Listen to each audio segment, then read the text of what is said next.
disqualifying. For the sprint, qualifying. From qualifying to he's back at the grid. The big news here at Interlagos today, Lewis Hamilton disqualified from qualifying yesterday, sent to the back of the grid. It's hard to do it in 15 to 20 laps. He'll get like 16. 15 to 20 laps is too First difficult. turn.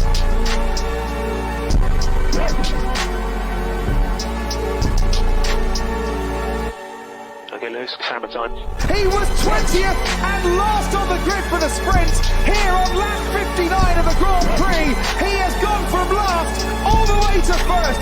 Hamilton, against the odds, has come home to win the Sao Paulo Grand Prix.